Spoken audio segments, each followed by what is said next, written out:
nervousness. No, just kidding. How are y'all doing today? Good? Awesome. Thank you all for being here. Like, what an amazing, wow, that we're all here. This amazing event is happening. Thanks to Kalindi for bringing all this community together, and it's just really beautiful to see everyone, so thank you all for being here too.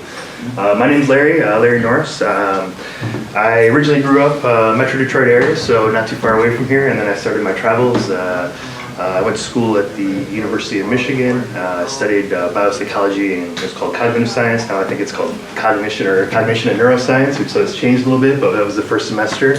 That semester, the last semester, I had to do some animal research, and I was exploring with mushrooms at the same time.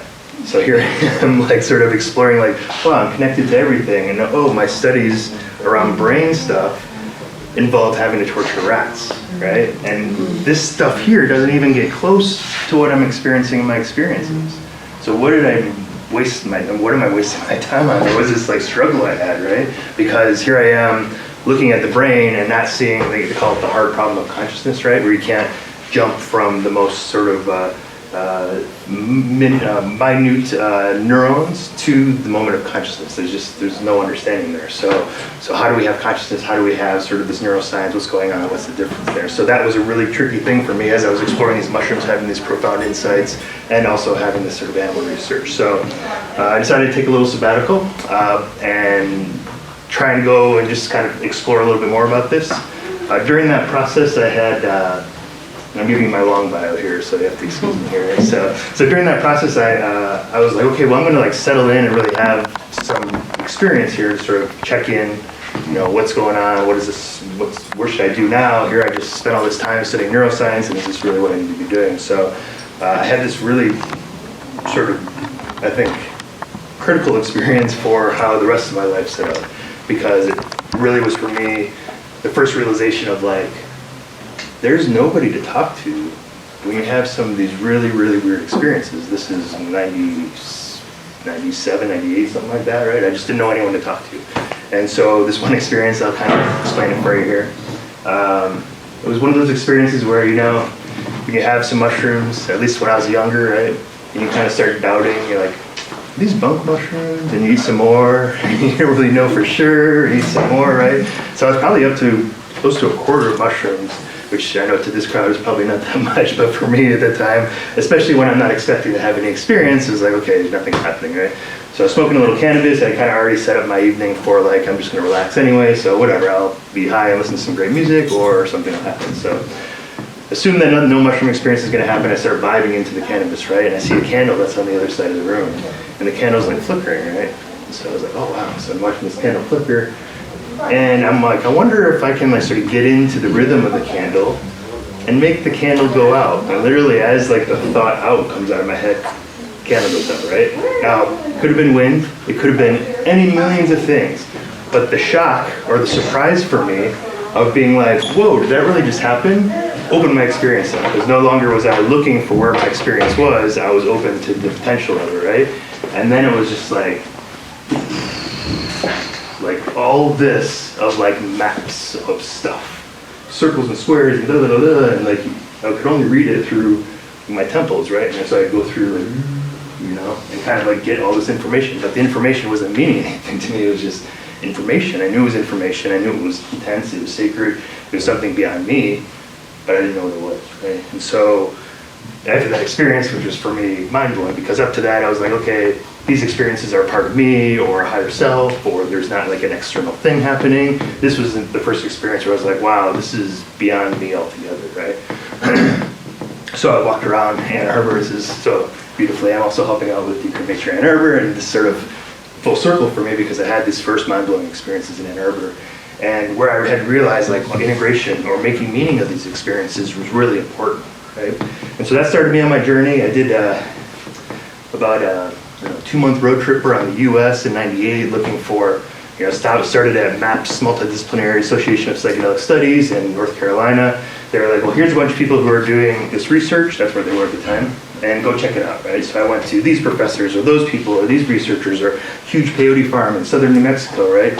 And all these people are telling me, yeah, we do this research, but we do it kind of underneath, we don't want to talk about it, right? So I was like, this isn't a good time for me. So I decided to take a longer sort of journey, and through that process came across ayahuasca, another level of, you know, intensity for me. And as much as the first experience of mushrooms were for me, my ayahuasca experience was like, wow, there's plant beings, there's entities, it's not, you know, it was like even more like an agency to the external world, you know? Like it's not me at all, and it's not even just a higher self of me, or maybe it's something different. There really is, I get the idea of why people say Mama Ayahuasca or plant teacher, these types of things, right? So I decided to go back to school, because now I'm like, you know, I needed to integrate. So I guess I finished my dissertation on my own integration process, right? So I wrote my dissertation on ayahuasca and meaning making. I went to the California Institute of Integral Studies, which is in San Francisco. Just finished my dissertation this semester, which is not the best time to graduate after a long process, because it was a blip on the computer screen for a second and no celebrations because of COVID. So me too, right? Yeah, it was really, for me, really an important part of the process. And what I noticed too with my ayahuasca, I'm very curious, like, has anyone here, what are the experience levels? Have people had some experiences, how about no experiences at all?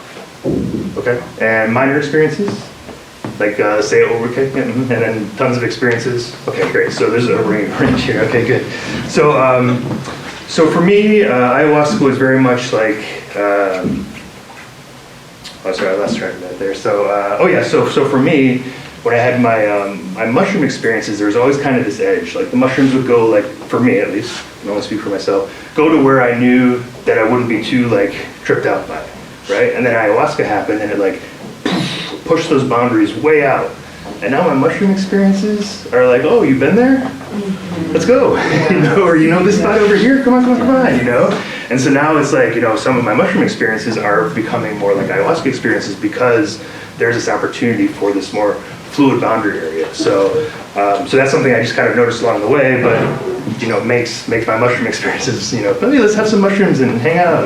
It's not going to happen for me. I'm going to close my eyes and see you later for a day, you know? So through that process at CIS, I also created an organization, co-founded an organization called ERIE, which is Entheogenic Research, Integration, and Education.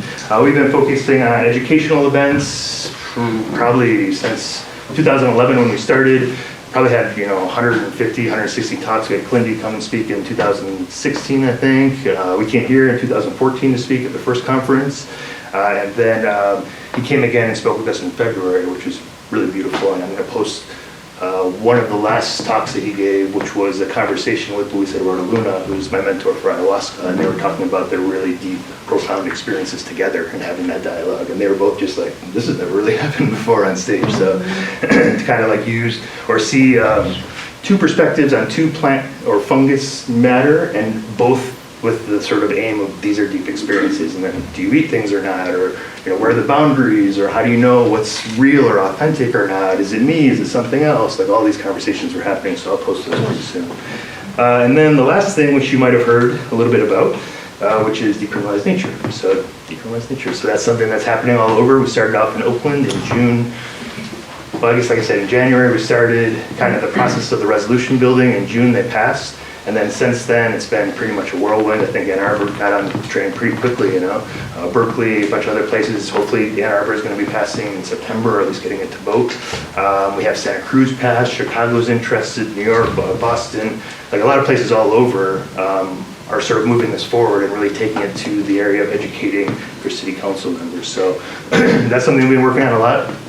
Really exciting. If you're interested, I have a table out there. You can check me out. We can help you out here, or we can connect you with other people. Yeah, Julie also has a table here for Decrim Nature, and Chris as well. So it's all a matter of supporting each other, you know, and bringing education and talking to people and writing letters, and it takes the work. And also realize that Decrim Nature is just the first step in a longer process, which is building a culture of integration, building a culture of safe practice, building a culture of responsible and safe use, building a culture of ground up, bottom up community, really important as well, instead of sort of more of the top down sort of organizational stuff. So anyway, that's my intro. That's a long intro. Huh? Did I get it? 10 minutes? Perfect. Okay. So I think this is good that there's some new people here, there's some mid people here, and there's some people that have had a lot of experiences. So I'm really going to kind of, this next section, I'm going to talk a little bit about integration, because it's kind of this amorphous term. Nobody really knows what does integration even mean, right? And maybe I'll start off what is integration mean? Does anyone have any thoughts or mini definitions of what they consider integration to be? You can just popcorn it if you want. Letting all the parts of something find their place amongst each other. Anyone else? I usually tell people it when they ask, because I get it a lot and I don't necessarily know, so that's why I'm really in this one. But I usually tell people it is, you're having the experience and you know that it is whole and meaningful and all of that, and then you wake up and you're back to a human being, but you know that the human being is like capable of all those feelings and all of that again, and it's integrating. I just kind of reuse the word in the definition, but it's integrating, it's taking those things that was in the trip that was so powerful to you and bringing them out of yourself as a human. So how do you do that? Well, people do it in different ways. Physical movement, for Kalindi it might have been martial arts. The way he was moving after, saying I'm defining movement in the physical realm after what I've learned in the metaphysical realm. So that could be integration for him. For some people it could be many other things, journaling, meditating, different things that help them bring the psychedelic realm into their conscious realm. Anyone else? I've heard it's a grounding into behavior. Grounding the lessons into your behavior. Okay.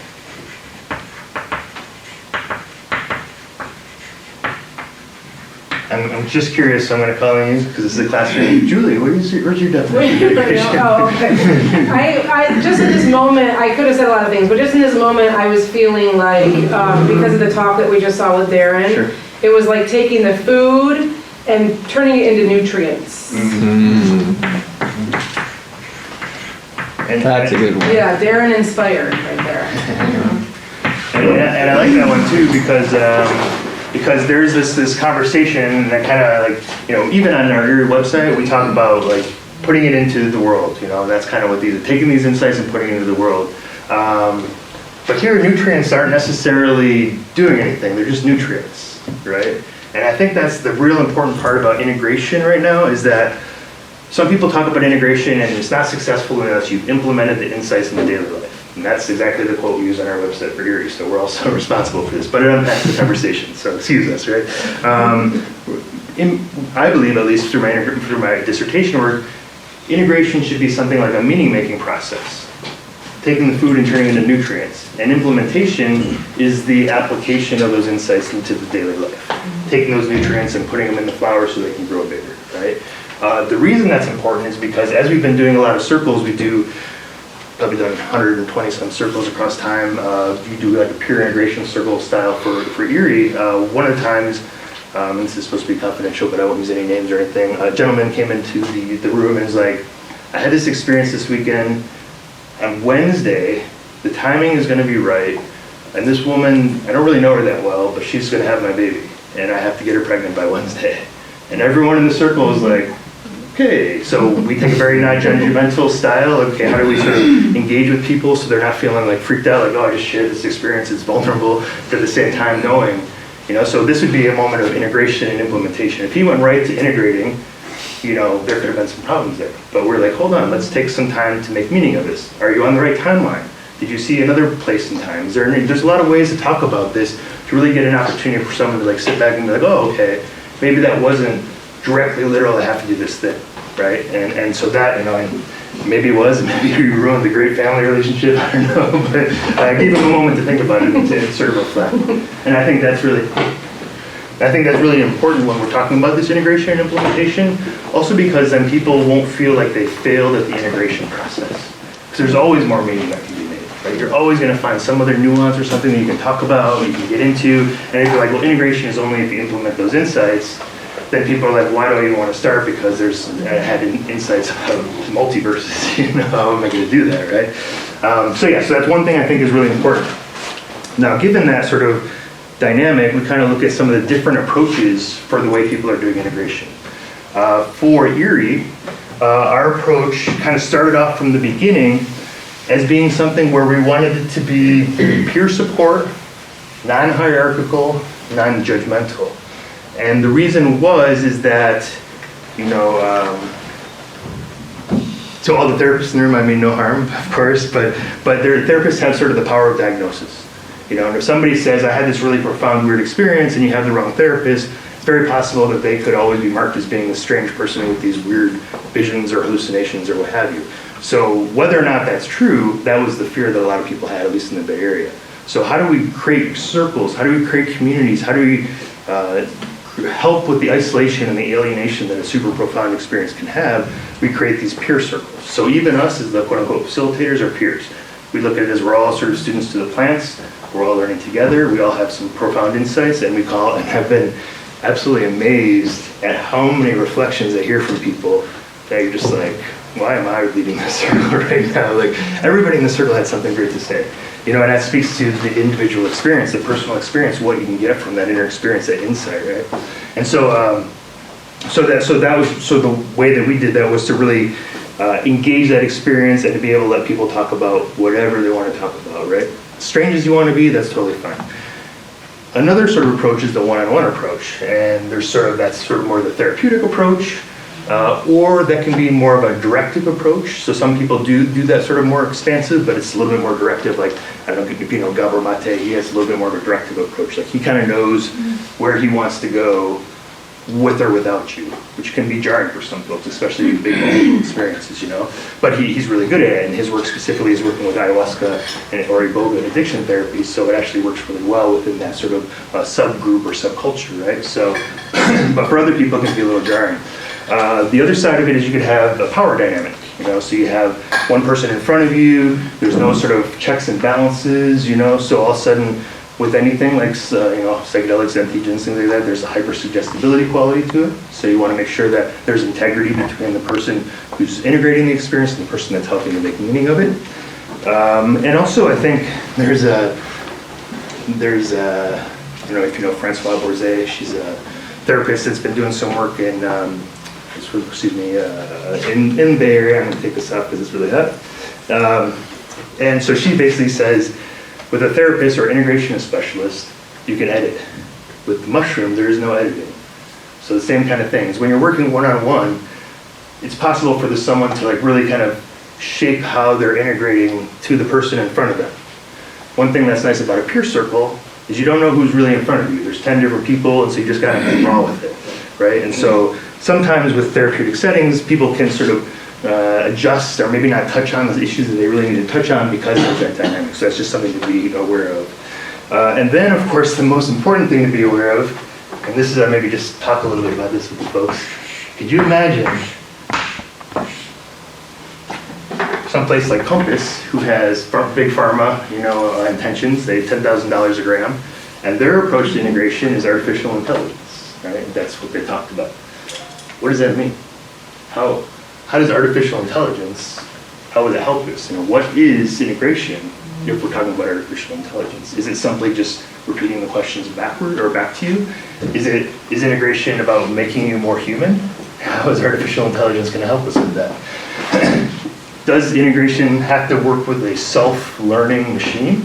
Because it's so many different experiences. And what would AI look like when you have tons of unusual entheogenic experiences being sort of shuttled into this self-learning system? I don't know, but it's something to consider because it takes away, for me at least, it's sort of, we're moving away from the sacred a little bit there. It's like, there's something about human connection. There's something about being a human and sacred. There's something about, at least for me, not necessarily being sort of an algorithm that just sort of shapes how to sort of describe. It's less prescriptive. So as we go through this more process like the Gabor Mates or some of these more sort of therapeutic modules, there's creating this sort of prescription, and then that'd be easy to just plug right into the AI. So we just have to be a little cautious around that,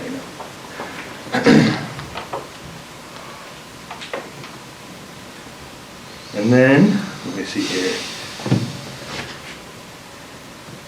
So then I already talked about why meaning making is important when you're talking about integration versus implementation. And now I'm going to get a little bit more into like the nuances of the words that might come up and how that could relate to the paradigms of integration. So, for example, if you have somebody, like I said earlier, if you have somebody, there's this idea of global meaning, which is your full paradigm. right? All of your life's experiences, every thought you've ever had, how you shape the way the world works, right? And situational, right? Which means how you look at that direct moment.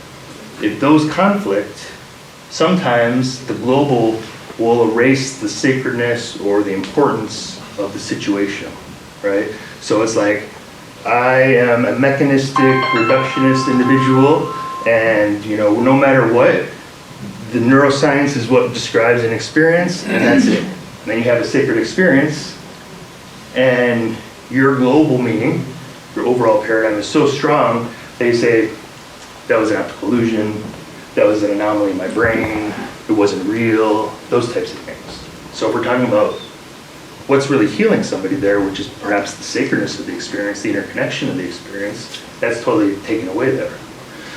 So what's important here is really to realize that when you're looking at some of these ideas and some of these meanings, you want to make sure that you're on point with the word. And not saying that there should be a prescriptive definition, but it means that it begs more questions. If somebody says, I had this experience, ask more questions, Don't assume that the word you think you know is the one that you do, because I thought I understood what integration means, and in my lit review it was tons of different definitions, tons of different ideas, What is the difference between... By the way, the blackboard does not have spell check, so we're just going to I'll write sloppier so you can't tell I can't spell.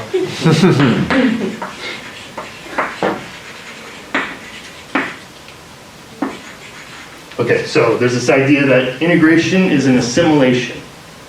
There's this idea that integration is an accommodation, a transformation, and then there's also beyond. We'll talk about that. So what does that mean?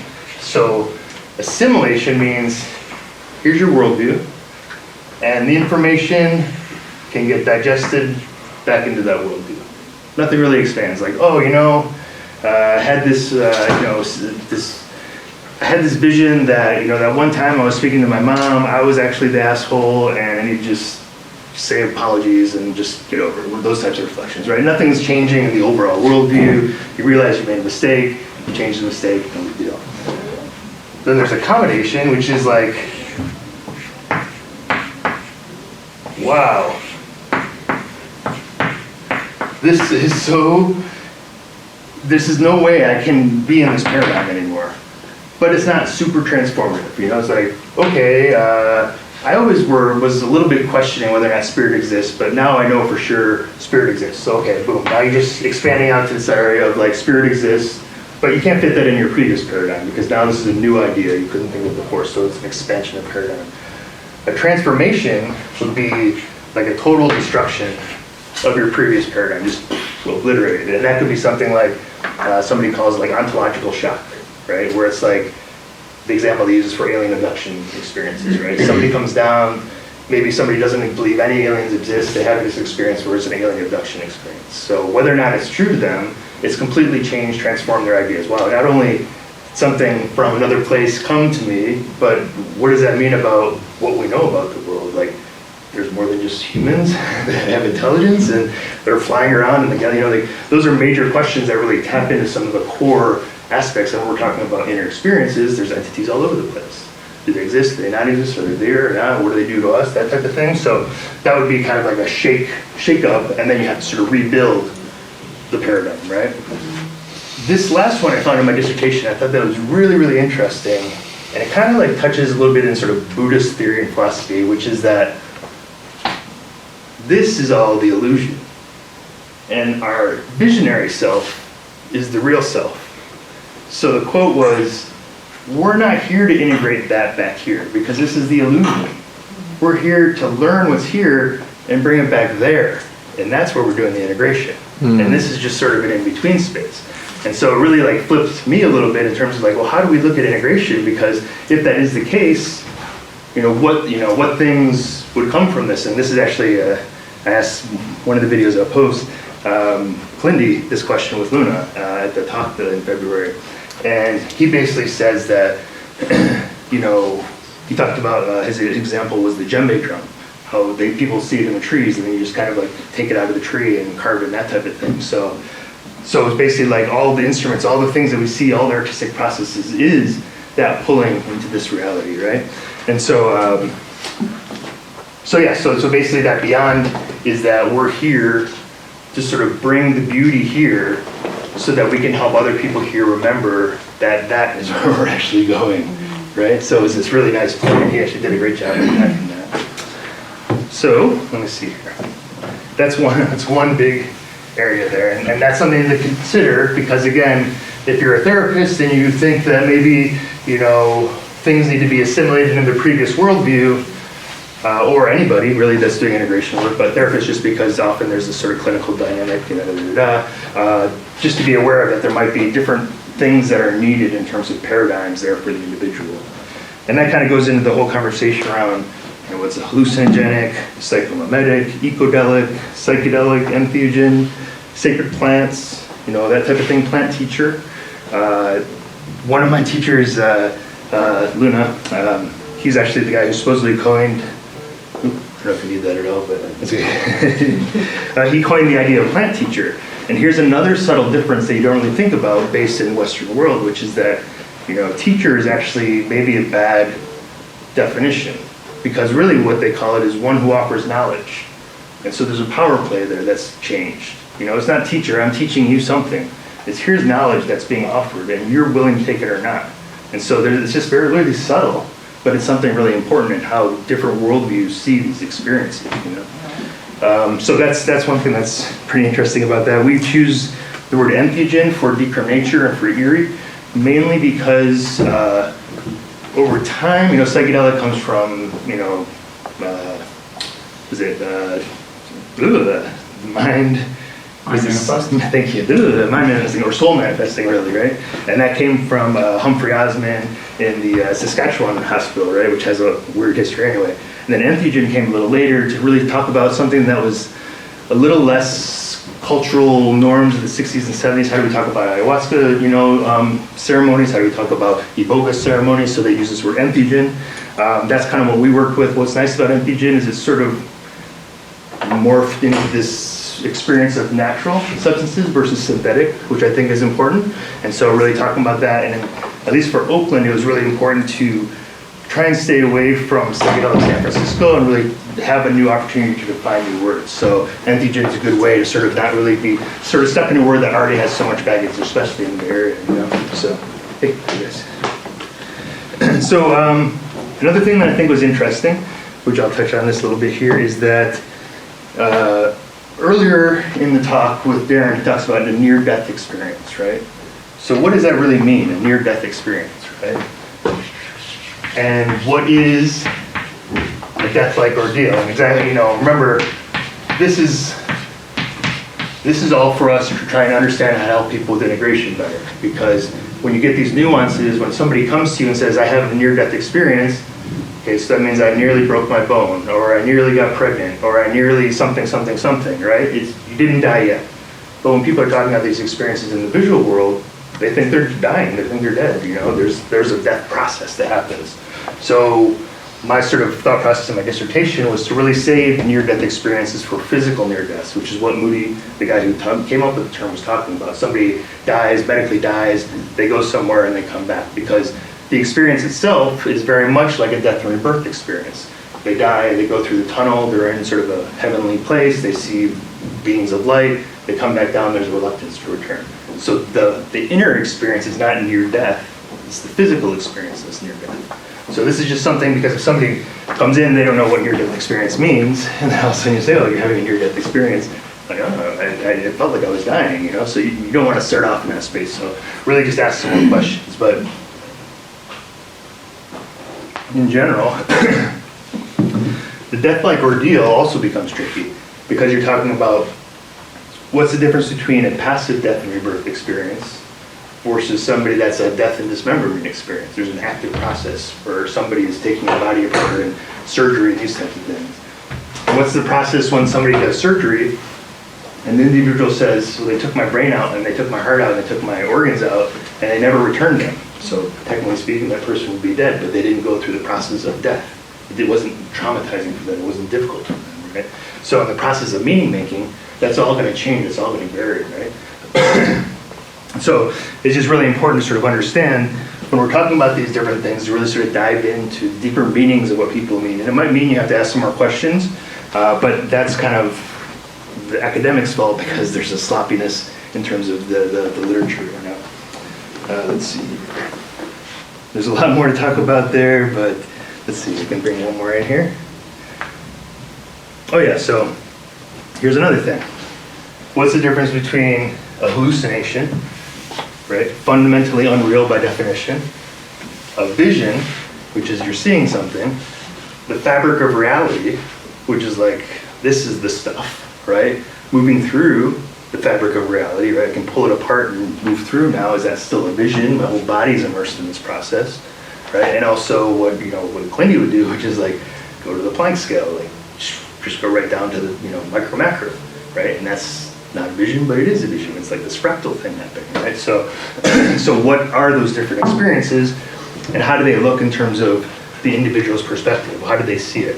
Because it's much different to see something outside of you versus being fully interactive with it. Have a passive dying process where you're like, oh, I'm just, I died. Oftentimes, at least in my studies, that person had a pretty positive experience, right? But with the death of dismemberment, they had a pretty negative experience. They're like, whoa, that was really crazy, and this thing ripped me open, and I don't know what was going on, and very, very sort of difficult, right? And so in the process of meaning making, that's going to matter, right? So really, I'm just kind of trying to suggest over and over again that really, if you're helping people with integration and that type of thing, really sort of tap into these different understandings of what these nuances of these words are. And we're at this really beautiful space, the integration circles, we're learning about ineffability. Like, we don't know what these words are. Like, well, this word, and if we slam them together and rub them, then we have this new word, and maybe it works, right? But we don't know, and we're still kind of creating that language. And so I think that's what's important about this, is like, to understand that there isn't set words yet, and to really, as a community, refine how we use our language and that type of thing. And even in terms of sort of, to bring it back to sort of Decrim Nature stuff, we talk about two terms, unalienable and inalienable, right? So we start understanding the nuances of all different words. Unalienable means that these are rights that are given to us as being born in this planet. We have the right to be, the right to have access to these plants. Inalienable means that it's permission granted to us, right? Subtle difference. What is that subtle difference? It means that in one sense, inalienable, you're dependent upon somebody to give you permission for your own rights. You can give your rights away, etc. Unalienable, you can't give your rights away. They're the rights you have. There's no sort of back and forth with that. So in terms of what our ordinance is for Ochi, we're really asking the government to protect our rights rather than give us permission for our rights. Right? These are our rights, and I think that's what we as a community have to really stand up and sort of demand from our city elected officials who actually work for us. Right? And so changing that dynamic of like, where does the power structure lay? Should lay somewhere in the middle, where we're both kind of working together and negotiating with this, right?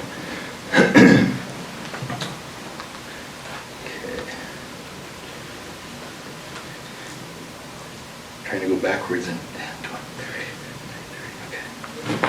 okay. So another thing I think that's interesting in terms of looking at,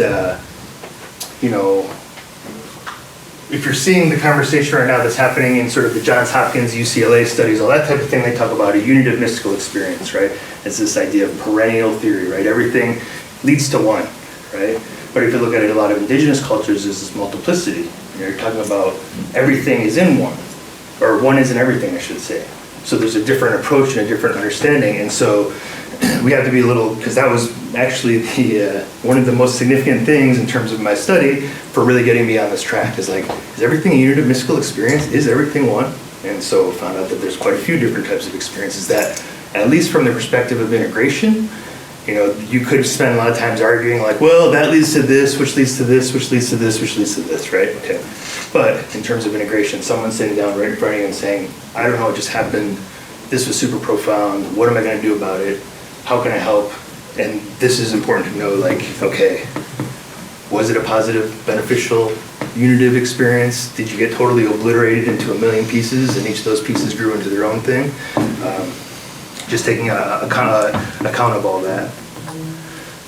And then I think really what this points to, in the long run is really just to have, it's about self-agency. It's about really working with the person that's doing the integration work so that they're making meaning themselves. They're making their own meaning of the experience, however that looks, rather than it being something that's sort of like pushed to them, right? All right, so, for example, I like to say this, I said this the other day, at some point in time, we won't need integration at all. Integration is really about meaning making.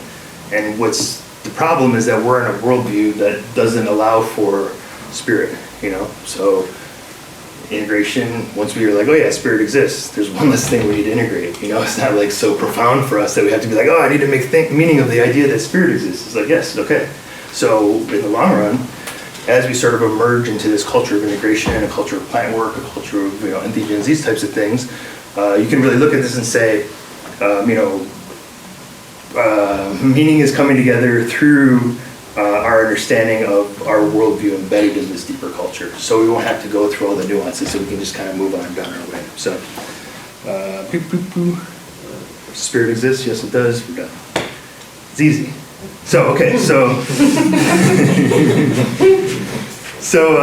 the next little section here, I'm going to talk a little bit about the idea of kind of, as we're sort of taking this approach, how do we look at least my theory, at least in terms of meaning making, integration or implementation, and then implementation into community. And I kind of see the sort of Erie, DN, Decrim Nature, and the Ochi model as being different aspects of this. And he'll be giving a talk about the Ochi model tomorrow, which you want to check out. Amazing song as well. He'll talk about the radical healing model, which I'm about to set him up for. So, Love you, bro. Yeah. So Erie, entheogenic research, integration, and education. The first thing was about bringing community together. It's about holding events. Terrence McKenna said once upon a time, I'm really not up here for me, I'm up here for you all to meet each other. And I think that you're seeing this here. This is not, this is people that are speaking, I'm here just to to let everyone know that here's some things I'm thinking about, but it's about the community coming together and really connect with each other and moving forward, right? And so that's kind of what Erie was. We had, we really focused on having a lot of different types of speakers, especially when we started off. There was a lot more sort of medical stuff, there's the clinical research, that type of thing. And we were like, well, let's bring in indigenous speakers. Let's bring in speakers like Glindy. Let's bring in speakers that, because Glindy talks about, he talks about a lot of amazing things, much more than, he kind of gets he's the high dose guy. But when you really tap into his knowledge base, it's amazing. He could spend hours and hours and hours talking. And you wouldn't really be like, oh yeah, okay, he's still going. That's amazing. So I think that's the kind of thing we're trying to bring in there. Mathematicians, philosophers, spiritual teachers, indigenous leaders, these types of things. Have these conversations with people. And I think over the time, that was great. And then from there, more people started having experiences. Like I said, we started doing our integration circles. So now we're empowering each other to come in community, to help out with each other. And I believe over the course of time, there's kind of this expansion of these circles beyond. So we talked to Portland, we talked to folks up in Ann Arbor, and there's kind of this network that started happening right around 2015 or 2014. It seemed like a lot of different groups. I don't know, when did you guys start out with the Ann Arbor? With the Psychedelic Society, it was 2016. Right, so around that time, it was there was a whole bunch of groups that just started popping out of the woodwork, which was fantastic, because now there's this visibility and this conversation happening. And so whether you're doing integration or hosting events or what have you, all this was happening around the US. And I think that was the necessary prerequisite to be able to get to the Decrim Nature thing, because now people are like, wow, I'm not the only one here. There's a bunch of other people here that are also interested in this, and I can stand together and be confident in going to a city council member. The open hearing, that was the first, I'll give you a brief summary. So we had, January to June, we passed the resolution. We had 2 meetings. The first was a public safety hearing meeting in front of the Oakland City Council. The second was the final vote a week later.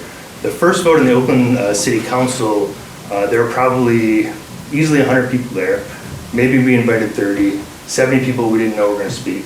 Every single one of them, except for 2, had something really positive to say. And now, mind you, and I'd like to sort of argue for this at some point in time, that these 2 days would be coming out of the psychedelic closet day, for real. Because it's the first time, it's not a vote. You can say, oh, I voted for this because I believe in this, but I've never had experience. It's people came up on public record to say, I broke the law, this healed me. This is probably one of the best things I've ever done in my life. This is really important, pay attention. How powerful is that? I'm just, right now, just thinking about that. So that was happening on the public safety meeting. And again, it happened on the hearing meeting. And what's great about the whole process at the end is it's always been about community. It's bringing back all the plants together. One of the first people that looked at the DN resolution was Quindy. I sent it to him. I was like, please look this over. We'd like to do this thing. What are your thoughts? What are your feedbacks?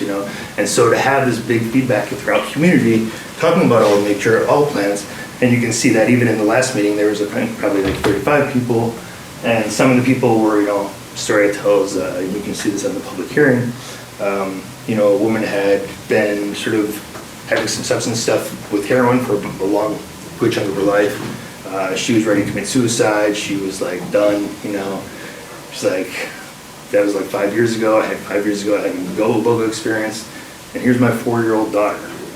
And like everyone in the room was just like, the heart exploded because like that's a real story. That's not double-blind placebo, blah, blah, blah. This is like someone's life that changed right in front of you with now a child to really sort of show this sort of change and the tears coming out of her eyes. It's just something that is just like, so bringing people together, any city council member is going to look at that and be like, wow, if I want to help heal my community, why would I say no to something like this? This is really important for people. So that was really a big part of what was going on with DN, and I think,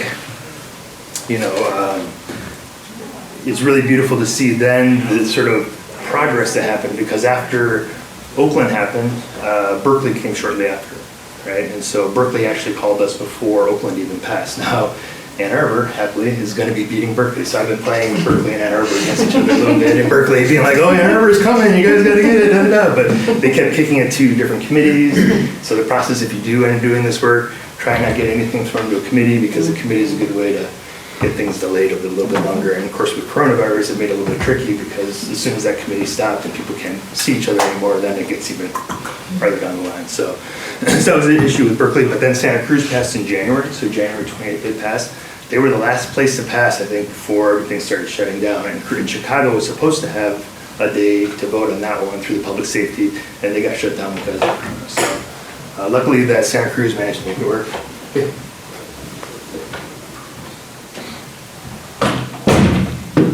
So Santa Cruz happened in Chicago, but there's a couple groups in New York that are making them happen. Hey, how are you? Groups in Boston, Dallas. There's outreach from Oklahoma, I think Eugene. We got Seattle, Portland. A bunch of different places are active. And even if all those places don't do anything, what's important is that the city council members, the law enforcement officials, those are the people that are being talked to. Those are the people that are making the decision. Those are the people that you need to address when you talk about this stuff, because even if a ballot initiative comes in, those people still can make the choice of whether or not they want to address this or deal with it. It's some challenges that are happening in other places. But here, you're talking to those people, you're showing them exactly why it is that this is important, and you're having that direct dialogue person to person. I think that was really helpful for us in other places. Santa Cruz went from a police chief that was like, no way, to the day before they passed, he was in the news, is like, world's changing, and sometimes that's for the better. You're like, what happened, right? And that was just a lot of work. Just keep being, keep working on it, keep educating them. Same with the city council officials, keep working, keep educating. And then that in the long run is going to really pay off, because now you're able to engage in the OCHI. And this is where we're talking about this is meaning making, if I can make a general assessment, right? This is sort of implementation. Right? We take these insights we learned here, and I'm not saying that everything that DN did came from Erie, but from my perspective, it was come through this route. This would be my meaning-making process. This would be my implementation of those insights. We have these great insights. How can we help change the world, right? And then OCHI is, how do we bring community integration in? How do we talk about reciprocity? How do we make sure to help people that are the most vulnerable in our communities? So the OCHI is the Oakland Community Healing Initiative, and this is something we're going to be proposing in September, October time. And it's really interesting because, as I was saying earlier, it really asks the government to protect groups that are doing community-based healing from the state and federal. Eventually, we'd like to be a pilot program for the state, so now we have city and state attorney's office protecting from the federal. And they don't have to spend any money if the federal doesn't do anything, so it's a pretty good deal. You can just be like, you sure you want to do that? It's going to cost us a lot. I don't know, you know? So it's really a flip in how we look at things because we're not asking them to help us. We're not asking them to regulate us in that perspective. We are asking them to protect us. And so the way we're going through about it, and Steve's way we'll talk a little bit more, is there's already communities that are doing this work, this healing working community. And maybe all they need is plant work or a little bit extra, but who's going to be able to do that? Is somebody, a therapist or a medical practitioner, going to go into these communities and decide, you know, and sometimes the therapist's office, and I say this often, can be just as exotic as Antarctica or as the Amazon or as anywhere else, like just places that people are uncertain around, right? So, but it doesn't mean there's not churches or community-based clinics or, you know, organizations that are doing stuff with restorative justice or what have you. And there's already sort of an understanding of ways to bring people through this healing process into community. And that also means not just healing in community, but also being able to provide microeconomies so that there's ways for people to support themselves in their community. Because otherwise, we had this long conversation with the Ochi and DN team, which you might hear on other talks as well. It was really about what are the ethics of letting people know that they can break free into this narrative of like there's much more than we believe, and then kind of everyone goes right back in the same system where there's no way out, right? So how do we help build a whole structure, community structure that really helps people do things, you know? So from Oakland's perspective, this could be, you know, gardens. Maybe people are doing, plant work. Maybe people are doing testing. Maybe people are, you know, helping with ceremony. All these different types of things, but keep it local to the economy that's local, and not have venture capital come in, and not have corporate cannabis come in. Or, I mean, June 4th we passed. June 5th we had 3 companies from Canada calling us from the venture capital world, being like, "How do we start a business?" No, thank you. No, hey, let's donate to your cause. How do we capitalize on what you guys just did? And, you know, we saw the same thing with cannabis. So many people getting pushed out, right? People going still in jail, and people are making millions and millions of dollars. So we really want to avoid that. So Ochi is really like, how do we help the most vulnerable communities first, right? Because if you start there, then everything will evolve. If you start off at helping the doctors, the people who have insurance that can afford it, or da-da-da-da-da, you're never going to get down to the other communities, right? So start at the very bottom, the very grassroots, you know what I'm saying? The places where people really need support, really need healing, really need help, and there's already people that are engaged in that process with folks that are already doing that work. So that's with Ochi. We'll talk about this a little bit more over the course of the next little bit of time, but I think it's really kind of groundbreaking because it's the first time anyone's really ever asked a government to just protect us. You know, it seems like a little thing. Like I said, these nuances in these words, it seems like such a little thing, but really, really important in terms of our approach. So I'm going to basically end it with that and saying like all of this kind of also ties into what Clindy said, right? You know, the back of the program says continue the work, right? And this is about doing the work, right? It's not just about being in a loop of making meaning or going back to an experience. Sometimes, you know, there's people that critique just the integration approach. It's like sandbox stuff. You're just playing in the sandbox, but you're not actually doing anything. You're gonna go back and have another experience whenever, blah, blah, blah, right? And here, we start really getting into the process of engaging in the work. And so this is about doing the work. You know, what we're doing, educating your officials, all this stuff, that's difficult. It's not easy. It's about doing the work and really making it happen. So appreciate all the Ann Arbor folks that are in here doing that, because I've seen you working really hard for that, and that's been really amazing. So, and everyone else as well. So that's my talk. I have about 10 minutes for questions if you want to ask anything, but I'm sure I went through a lot there in an hour, and you kind of get lost in the hours, so it's all good. But I'd love to answer anything, and like I said, we have a couple different talks. Carlos will be talking tomorrow, I think at 10 p.m., a little bit more about the Ochi model. 10 a.m.? 10 a.m. I think. 10 a.m., 10 a.m. First talk in the morning. Yeah, exactly, yeah. And then I think Julie and Cesare will be talking at 1 p.m. And then Julie, myself, and a bunch of other folks from DN will be doing a panel at 2:30 to 3:30. So you really want to check that out, because that'll really dive into a little bit more of what we're talking about here. So thank you all very much, and I'll be happy to answer any questions. Okay, Questions? Thank you, Larry. I'm gonna pop this up so that we can hear both sides now. Great, sure. Anybody have questions? I have a bunch, but I don't want to take up all the time. I'm gonna get you in the interview room. With the Decrim Nature, the movement would be, is it you list all these plants, or is it pretty much like if it is a plant that doesn't need, you know, any human intervention to render the, is it a list, or is it? So we, With Decrim Nature, we focused on Schedule 1 plants. I think the only one we missed was cathinone, I think was the only one that wasn't within the tryptamine, phenethylamine, and indolamine, which are the chemical structures that we use to sort of define it. Not Schedule 2, so poppy and coca are Schedule 2. We were concerned about that because extracts of poppy and coca are heroin and cocaine and crack and everything else. We have to get fentanyl, that kind of stuff. We don't have the infrastructure to help people with that. Decriminalizing that and bringing it out into all these communities, you need a lot more awareness and support of the risks and dangers and all that. So we avoided just doing that, focused on Schedule 1, focused on the ones that we felt were healing. And there's a lot of arguments say like, well, what about LSD?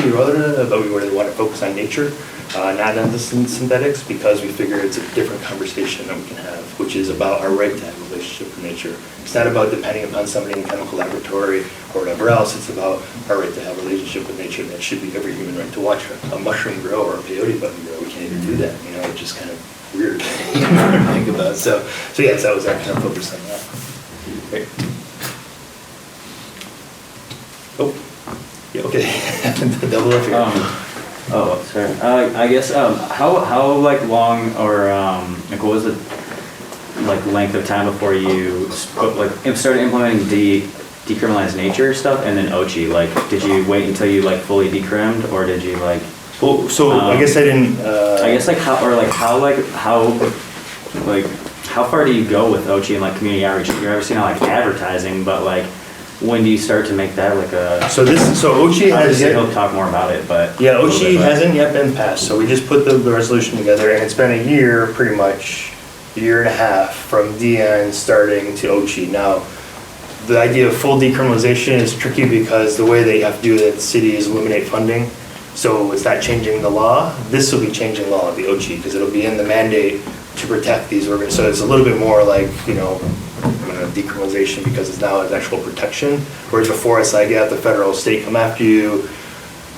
I don't know what we can do, right? It stops the city from doing it, but the federal and state, just like cannabis, come after you. But this OCHI will actually be protective of that. So I don't know if that answered your question, but yeah, definitely give me some more info. Okay, and then I think was there a second part to that, or?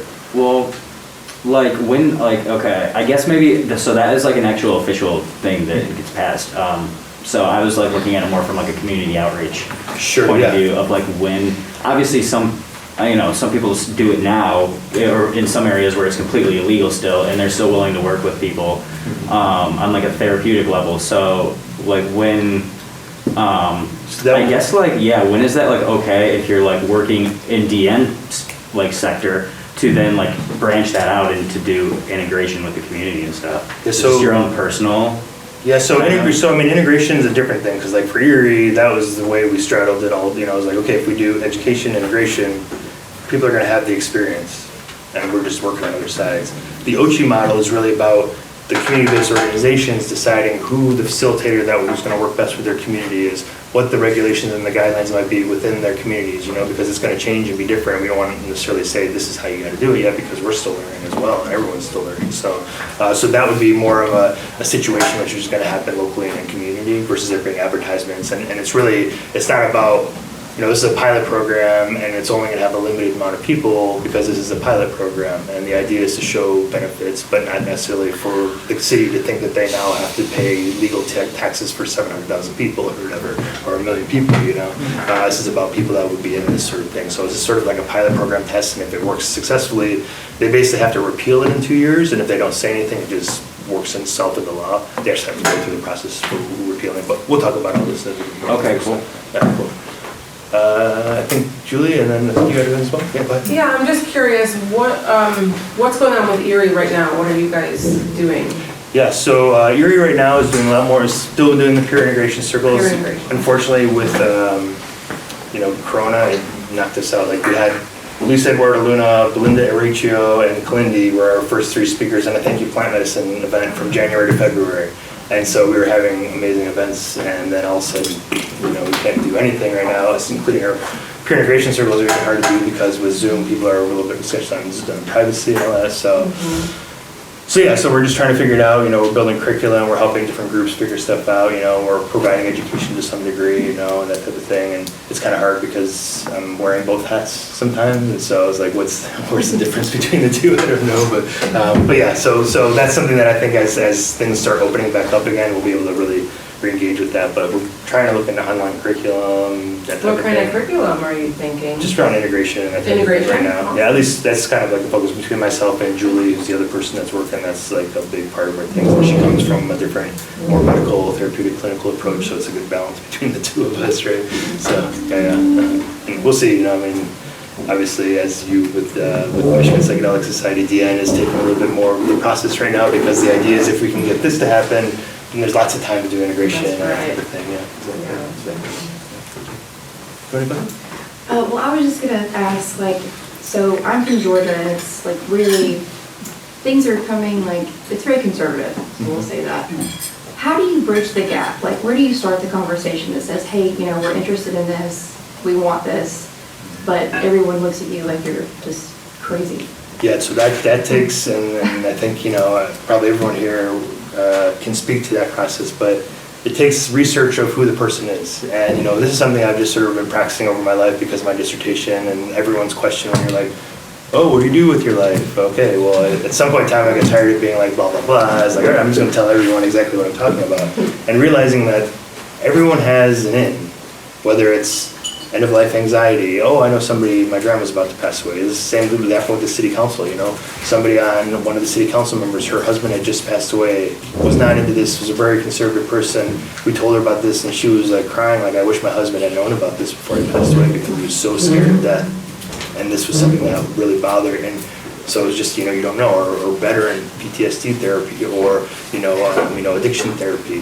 There's a lot of different approaches. You just really have to know who your city council member is. And it might take a few different, we didn't know, for example, with the end-of-life anxiety, that was the thing that was on our mind. But one of the doctors that was with us, that was his kind of topic or his theme. And he talked about it, and boom, it just she really kind of felt it, So to really kind of get a sense of who the folks are, and know your area, and know kind of what, because it's not, city council members are representations of the community who voted them in.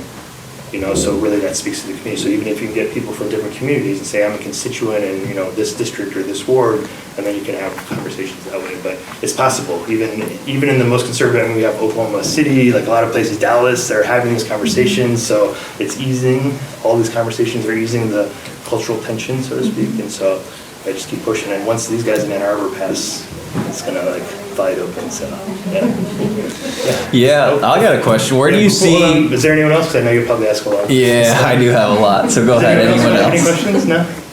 Okay. Does that help for the people that were kind of new to this? How did I do in terms of? Is that okay? Yeah. Okay. I appreciate you guys all being in here. The decriminalized movement at large, you were part of the first city, or you just talked about a few of the cities, but if you go on Instagram and type in decriminalized, there's over 200 pages that are different cities. Yes. I didn't know there's that many. I have to catch up. I have to start following. I think I'm following 87 pages. I'm a little behind you. Okay, but some of them are decriminalized Davenport, Iowa, which turns out they're trying to decriminalize cannabis. Okay. So they get it will still show up in those lists sometimes. So I think the key would be Decrim Nature or Decrimized Nature. Those are the ones that definitely, because there's Decrim whatever is also can be an all drugs Decrim or cannabis Decrim. But I know that on because I keep all the different emails that people are requesting, well over 700 emails now of people from all over the world. Last I stopped counting at 120 different cities, and that's not necessarily meaning that people are doing the work, because they might be okay, I'm really interested in this, and someplace like LA, for example, 40 people from LA have contacted us, and nobody's organized to make things happen. And that might But be all the energy's right there. Exactly. So it's just a matter of that one person to say, I'm ready. And then everyone's or some places where it's like I say in the middle, and there are quite a few people in Iowa, and Iowa's got an interesting representative as well right now. So that's kind of interested in people with therapy and all that kind of stuff. So I think it was Iowa, yeah. But yeah, it's nice to see those little places, because then somebody else is like, oh, just earlier, oh, I'm from Connecticut, there's probably nobody out here. Oh, actually, there's 3 other people, let me contact you. Yeah, right. So my question, I guess, was seeing now that's kind of happened in some cities, some big urban cities, But now we're talking about smaller cities or college cities where how is this going to pop off in your world in 10 years? Like, what does the new structure look like if this does go through and like 50 cities just start doing that? What does the world start to look like? Yeah, totally. Hopefully what's happening here in Detroit, hopefully what's happening in Oakland, I think there's already communities that are doing this work, and now it's just helping everyone connect and being like, okay, we can be above ground and talk about healing with other folks, and so, and I think that's what's going to be amazing is like, I have no idea what it's going to look like, There's so many brilliant people doing this work underground that, who knows, like we're going to learn some amazing, just today this conference is going to be a lot of amazing things, so I think that's really exciting about this, in 10 years I would love to see, geez, I don't know, what do you want? See, because then you get in the whole scheduling, descheduling, rescheduling conversation. I don't know. You tell me. I've never even stepped into step one. Okay, so the Controlled Substances Act is set up so that in order to be taken off the Controlled Substances Act, unless it's rescheduled, usually people need a reason, and that reason is medical value, right? So how do you get medical value out of a plant? You need to have FDA trials. What does that mean? You no longer have a plant. You have to synthesize something to get it there, right? In order to do that, it's totally theoretically possible. You could have all of the plants in the Controlled Substances Act and the mushrooms and all of the synthetics off because the plants never showed FDA value, right? Because of the medical value, because of all the process they have to go through. So that's my hope is that the plants get taken off, and that's why we do this as a relationship to nature. They shouldn't even be on the Controlled Substances. There shouldn't even be a Controlled Substances Act, But in terms of nature, it's like a whole other conversation. Like, why is this here? It can't even be taken off given the rules of what is there, It's like, so it suggests that it's set up for big pharma. It suggests it's set up for someone that can synthesize stuff. It's not suggesting it's set up for somebody who can grow mushrooms in their backyard. Or the mushrooms just grow. Or the mushrooms just grow and you pick them, like Oregon, for example. You can still get arrested technically for picking mushrooms out of the ground, but there might be a psilocybin, synthetic psilocybin therapeutic setting, right? Which is kind of a trip. So I wish you well in that process. Great, thank you. Any other questions? I think we have still. Is that it? Yeah, we're at time, but we can be in an extra few minutes, so we can do more questions. Let's keep it going. I think it's been great. Language in Oakland, or like what that you can't sell it still. Yes, there's no sales is not allowed because So even still like sales. There's a lot of things that could trigger you with sales because as soon as you talk about sales, then there's business licenses, there's taxes, then there's like what form of regulation do you need to do? It's different from having Carlos did this great conversation about, I can grow oranges or tomatoes in my backyard, no problem, right? But as soon as I take that and turn it into orange juice, I'm manufacturing or doing some sort of process. Okay, so there's already regulatory frameworks for that. Or if I take it and turn it into vitamin C, there's another level of processes that happen. There's already regulatory frameworks for that. But there's none for just growing mushrooms or tomatoes or oranges in my backyard and sharing them with all my friends I want. So we're really trying to focus on that because in the long run, as we're watching with cannabis, like the big thing was like that there's this other market that isn't the regulated market, so therefore not good, right? But we're trying to avoid that because then that allows people to say, well, they don't have a license, they don't have a regulations, go after them, they're taking up my market share, that type of thing. But if everyone can grow everywhere, then only the companies that are super in integrity, that are doing it the right way, that people can get behind are gonna survive, That's really, because we talk about this a lot, like how do we deal with it? Like, there's so much money that can come in, it can just take over so much. Like, what's the best way to avoid a takeover? And it's for people to become self-reliant, to be dependent upon themselves, to not have to look outside, to be able to like work within community and grow things. And then if other things happen, hopefully the best person survives. So theoretically, if it were to pass in Detroit, we could have like these massive urban farming plots making medicine and a little sign that says, sure, take your own. Yeah, I would love to see sacred gardens growing everywhere. Like, why not? Like, how awesome is it that not only do we get to work with plants and mushrooms, but they're beautiful. Yeah. Now we can like make these beautiful gardens and like get back to nature, which is what we're trying to do. Well, how does it go? Do you know how it's going in Oakland? Is that how, is it just everybody wants mushrooms? We're not there yet. It's a little bit more like if you're gonna grow your own and these types of things. There's no urban outdoor farms yet that, people are still growing. A lot of the plants are still, you're allowed to grow them in California, but you're not allowed to ingest them outside of mushrooms and peyote. But ayahuasca plants you can grow, DMT stuff. I mean, you guys have Phalaris grass growing everywhere around here, canary grass and all that, which has DMT in it. So it already is growing, so most people wouldn't even know if you just had a garden of grass and vines and that type of thing. How many people are going to be like, oh, wait a second, what's going on here, right? So mushrooms are a big key, or San Pedro, but even, peyote, but San Pedro is being sold in Home Depot. You can get those pretty much anywhere, so. Yeah. I want to say one thing. I'm going to keep repeating this all weekend. So there are very interested people in Detroit in doing a Decrim Nature movement here, and we've been trying to help gather people. So if that's something you're interested in, and you really, especially if you really want to take the lead on that, please contact Decrim Nature. And also Decrim Nature Ann Arbor, because they put together a really great statewide conversation not too long ago, which we'd love to really do, because sometimes Decrim Nature we're all over the place, but if we can have somebody that can guide the state process and have other people in different cities help each other out, and then you're only like a couple drives, I have this medical practitioner who's really great, knows all about addiction therapy here in Grand Rapids, but I can drive over to Ann Arbor to help out, this is really what we want to do, and that builds that community, that builds that network, so I think that's really important, so thank you for doing that as well, and anyone else that has in different states, think about that as well, so, great. I'll just everybody. tack on in Portland, like we don't have no, we don't have decriminalization yet, and we don't have any urban farming gardens or anything, but we do have what are called pirate patches, and that information gets sent around, and that is basically in our public parks. People go and set up the stuff, so then after a rain, a couple days later, pop, go through, they're available to the public, they resprout, and they're known where they're at in public parks, so. And I think that's really what's the beauty. I know some folks in California that were spore printing outside of police stations, which of course you don't want to pick out there, but that's possible, and that's the beauty of working with nature, is you can just have some areas where people go and just make sure that the spores are there and ready to happen. And Decrim Nature, Portland, hopefully will be moving along. I know there've been some back and forth. They were doing an initiative process, and now they're maybe doing a resolution process, but they're definitely in the vicinity of within the next probably 10 different groups, I think. So hopefully we'll see what happens. Righteous, yeah, I need to touch base with them again soon. Yeah, for sure. Yeah, we are out of time, and we should, if we have more questions for Larry, I'm sure he'll be around, but we need to start making our way back to the regular hall, because there's going to be another big talk happening soon. Perfect. And I'm not sure what it is, but thank you, Larry. Yeah, thank you, everybody. Appreciate it. And I do have a table I'll be sitting out there, so if you want to chat, and like I said, we'll have a talk tomorrow as well. So, thank you, everyone. You were on for Saturday. Thanks for I'm Larry. I'm doing some information thing, but I posted your video that one time, and then I was like,